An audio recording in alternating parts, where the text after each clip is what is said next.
Continuamos en Protagonistas abordando este tema que nos convoca en la jornada, que es el grooming. Tenemos la visita en este momento del doctor Silvio Massa Villalba, defensor de menores, acá ejerce el Poder Judicial de Tucumán, de San Miguel de Tucumán. Doctor, buenas noches. Buenas noches, ¿qué tal? Doctor, ¿qué se le puede decir a la gente? ¿Cuáles serían los pasos que hay que seguir una vez que se logra detectar de que un niño está siendo víctima de estas redes de groomers? Bueno, en primer lugar en el Poder Judicial hay algunos casos, desgraciadamente llegan con el hecho consumado y se está trabajando y los fiscales están trabajando con las leyes que tenemos a mano, que la 26.388 y 26.694 creo que es, son los delitos teleinformáticos que salieron primero y después la de grooming. Que yo creo que no llegan a paliar, digamos así, y no se da, como decía la gente de grooming en Argentina hace rato, no se está dando una respuesta. ¿Por qué? Porque yo creo que es un delito que depende cómo se dé, puede ser continuado, porque el daño que queda, la secuela que queda a los menores es muy grave. Es muy grave y tiene que ser el mensaje para aquellos papás y los chicos, si lo entienden, porque tampoco podemos decir que los chicos tomen conciencia del daño futuro si casualmente son niñas, niños y adolescentes. O sea, esto sería al revés la cosa.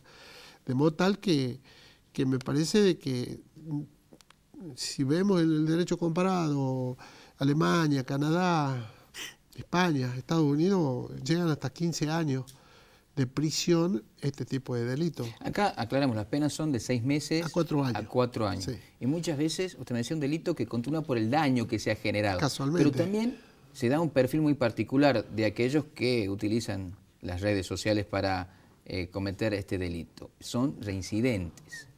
Es que ahí está una de las situaciones que casualmente... La buena noticia es que la legislatura y el Consejo Deliberante, por ejemplo, tomó carta en el asunto.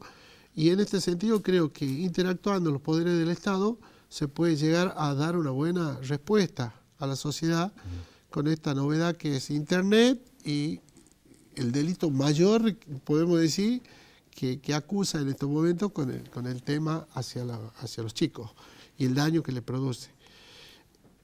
De modo tal que si nosotros en esta solución vamos viendo... Porque hay menores también que en este sentido que son los que pueden llegar a cometer el hecho.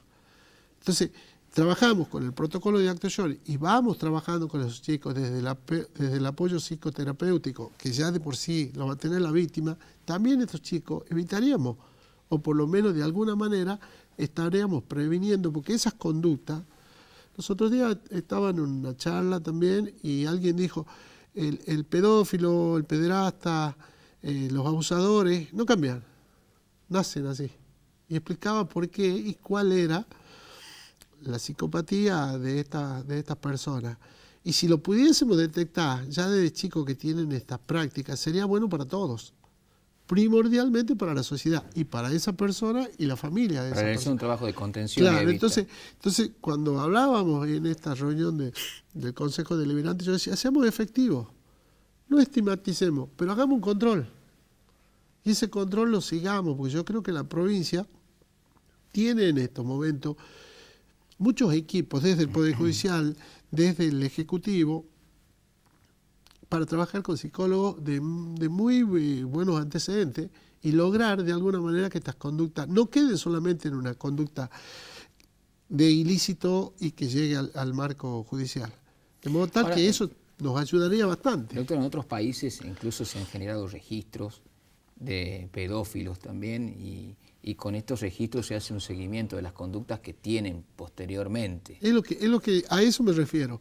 Y hay algunos registros. Nos hablaban ahí que había 16 hechos por día. Una barbaridad en la Argentina. Eso se hablaba en ese momento cuando estuvimos en la charla esta hace 3 meses.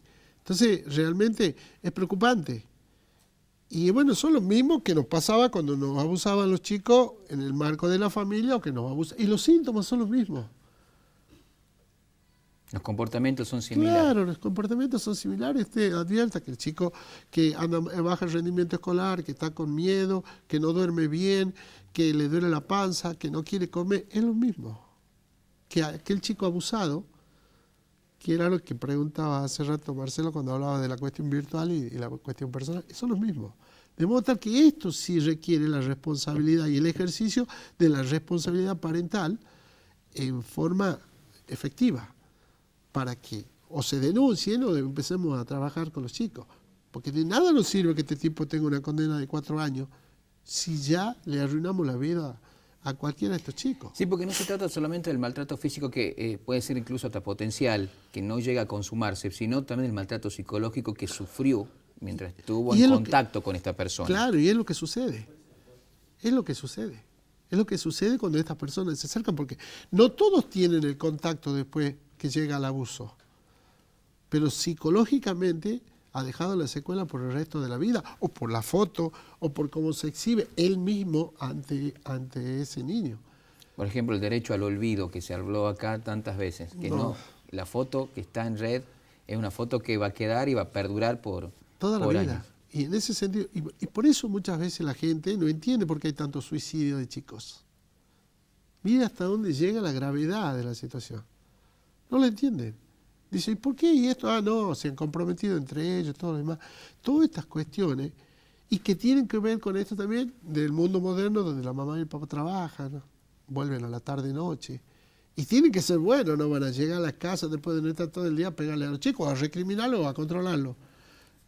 Todo tiene que ver con todo. Entonces, doctor, el mensaje que se da siempre a los padres es que se puede realizar un acompañamiento, que se puede estar alerta, que no prohibir de entrada por estas situaciones que se dan de rebeldía y tienen otra salida, pero hay posibilidades también de investigar este tipo de delitos. Tal cual, hay de investigar hoy hay que conciliar con los chicos. La solución se da a través de la conciliación que puede tener con un hijo y la colaboración que son necesarios todos los integrantes de la familia para tener un buen diálogo y que realmente sea sincero y podamos encontrar cuáles son los problemas, porque esas conductas que a lo mejor antes eran buenas, porque a veces uno ve que en las redes ponen el cinto, fue el psicólogo. Los que usaban el cinto, sí, en ese momento el chico se calla, pero después tuvieron muchos inconvenientes cuando son mayores esas personas. Muchos inconvenientes en su vida y les ha pasado cosas distintas que no tienen nada que ver con eso. Pero si uno se pone a observar el comportamiento y la conducta de ese mayor que ha sido criado por un papá que agarraba el cinto, los zapatillos, la varilla para pegarle, en el comportamiento es donde se ve. Esas personas son distintas, tienen otro nivel de tolerancia, son sumisas, no llegan a muchas cosas en la vida, pero eso no se cuenta. Entonces, en este sentido, esto de la modernidad, de estos tiempos de internet y todo lo demás, requieren, no podemos decir que se pongan a la onda de internet, porque a veces es difícil. Y más, y los chicos, si alguna vez le preguntaste, dicen, déjate joder, ya está, ya me estás preguntando, te solucionan el problema en 2 segundos.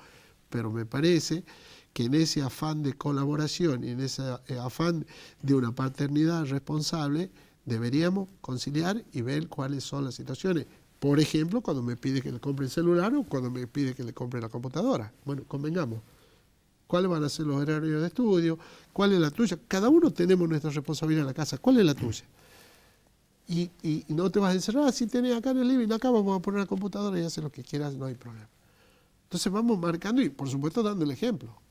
Porque esa es la conducta, no hay otra forma. Y si no, después nos enteramos por el colegio, nos enteramos por los amigos o por la sorpresa que nos da cualquiera de estos hechos. El problema está que cuando suceden estas situaciones, no tenemos vuelta. Ya es tarde. Ya es tarde, ese es el problema. Y la justicia sí, y la justicia de Tucumán se está adecuando a esto, se están trabajando, se investiga de manera distinta, se ha dado solución en la mayoría de los casos, se ha dado solución porque se han encontrado, y ahí por ahí hablaba, porque también eran menores, o porque no eran imputables. Y cuando hablaban hace rato también del porque tema, el delito no se configura si no hay un adulto. Tal cual. Mayor de edad. Entonces, ¿y cómo lo vamos controlando a todos? Entonces, esto es lo que tenemos que... Yo estimo, y lo expresé la vez pasada en el Consejo Deliberante, diciendo, hagamos un protocolo de actuación y hagamos un seguimiento psicológico de estas conductas para ver cómo se hace en otros países, cómo lo vamos prohibiendo. No sirve con que hagamos propaganda que nos preocupamos y estamos haciendo esto si no hacemos cuestiones efectivas y vemos los resultados. Doctor, muchísimas gracias por su participación. Lo esperamos en otra oportunidad para abordar otros temas también relacionados a los menores. Muchas gracias y bueno, saludo a todos. Muchas gracias. Bueno, llegamos a la parte final de este capítulo de Protagonistas. Hoy tratamos un tema que nos convoca a todos, grooming, el acoso a través de las redes. No se trata de demonizar a las redes sociales, sino de estar alertas continuamente para evitar que los más chicos sean víctimas de este delito. Buenas noches.